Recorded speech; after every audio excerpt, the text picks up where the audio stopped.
testified that this was untrue. For example, one of his youthful messengers, Doreen Gillam, used to manage his finances. She was sent to demand $600,000 in cash. I got it from Sea Org Reserves, which is church money, and I red flagged on that because Hubbard usually didn't, at that point, like to obtain church funds directly. So, but I justified it thinking, well, if it's for renovations, he's probably buying another property for us. We had already purchased 2 huge properties in 4 years. Why not another? But you were taking money from church funds, yes, sir, for Hubbard's personal use? Yes, sir. In recent American court cases, former Hubbard aides have sworn that he put money into personal accounts through a shell company called the Religious Research Foundation, which was registered in Liberia. Money brought by Scientologists to the headquarters at Clearwater, Florida, was paid straight into the RRF's account in Toronto, Canada. From there, it was transferred to secret accounts in Luxembourg and Liechtenstein, which Hubbard dipped into whenever he needed cash. His aides have testified that the accounts contained over $200 million. What made you leave the church? The fact that I had gone all around the world in various organizations, and I knew that monies were being used not for the benefit of mankind or the parishioners of the church, but for the benefit of Ron Hubbard and his minions. Scientology in America has a complex web of overlapping companies, which make it difficult for the tax authorities to find out where all the money goes.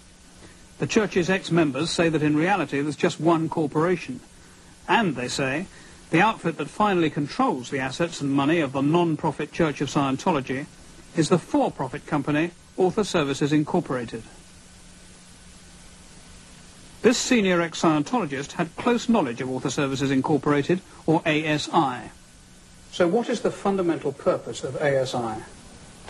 The fundamental purpose of it is to acquire large amounts of money, gross income, as they refer to it, for L. Ron Hubbard's private accounts.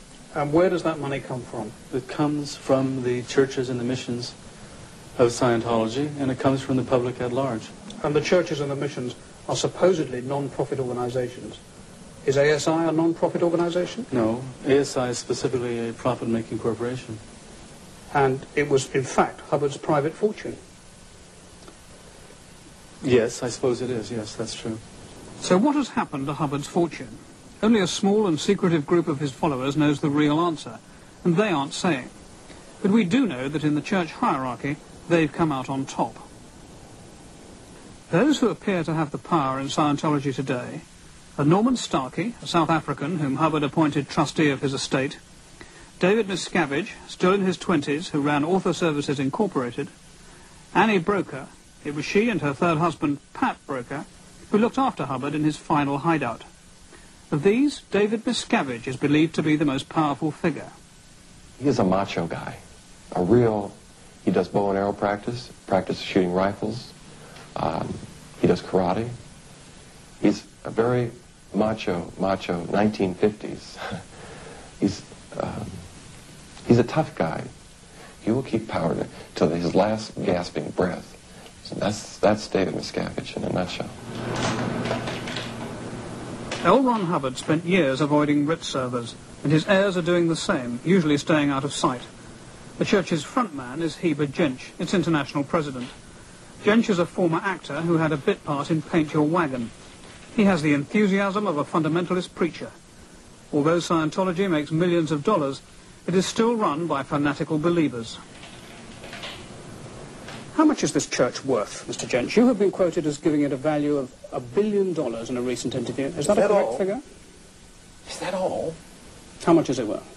I would say that my church is worth an inestimable amount that would run into the trillions and trillions of dollars. I'm talking about its real estate, its money, its assets. I'm talking about its spiritual assets, which are far greater than any kind of asset that I could possibly put a monetary figure on. I'm sure that's the case, but what is the monetary figure for its physical assets? Well, I think that the church is worth, it would be put in the Fortune 500 of America as a major corporation. It would fit in that category. Again, it's priceless. Now the church has bought an ocean-going liner, an echo of Hubbard's maritime wanderings. Scientology. To thousands, it's the only road to total freedom.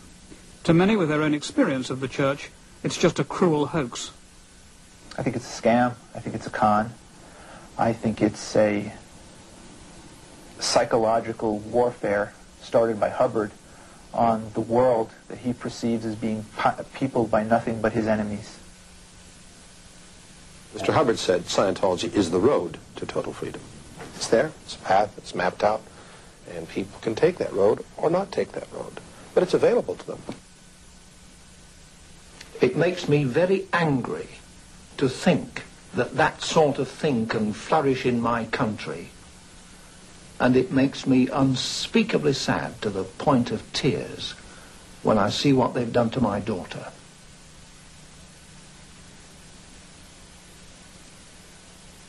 Mr. Hubbard is a man, obviously, who is loved, adored. I think he has more friends in the world than any man I've ever met, any man I know of right now living today.